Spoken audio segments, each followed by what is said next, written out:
عزیزان من، آپ کا سب سے بڑا معجزہ قرآن کریم ہے کہ 14 صدیاں بیت چکی ہیں کہ باطل اس کا مقابل نہ لا سکا، اور یہ قیامت تک محفوظ رہے گا، اس لیے کہ اللہ نے فرمایا اِنَّا نَحْنُ نَزَّلْنَا الذِّكْرَ وَإِنَّا لَهُ لَحَافِظُونَ، اس قرآن کو ہم نے ہی نازل کیا اور اس کی حفاظت کا ذمہ بھی ہم ہی اٹھا رہے ہیں۔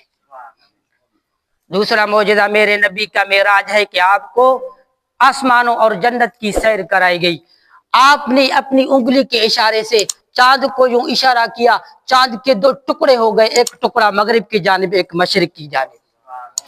آپ کے کہنے پر مرا ہوا زب بول پڑا، کلمہ شہادت پڑھ کر آپ کی نبوت کی گواہی دے دی۔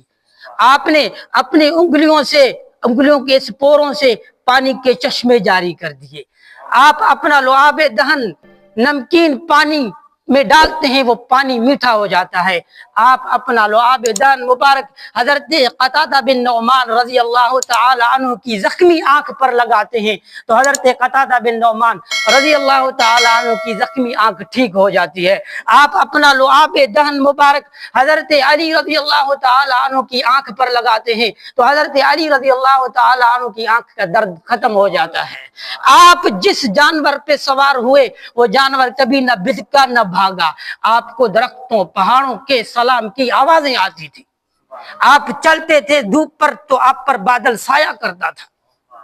آپ کے جسم مبارک سے ہر وقت خوشبوئیں ٹپکتی تھی، مہکتے تھے آپ جس گلی سے گزرتے وہ گلیاں مہک جاتی تھی۔ ڈھونڈنے والے راستوں کی مہک سے اندازہ لگا لیا کرتے تھے کہ ابھی اللہ کا محبوب یہاں سے گزرا ہے۔ آپ کا پسینہ مبارک جیسے عطر ہو، جیسے عطر ہو، پیغمبر اس کو کہتے ہیں۔ آپ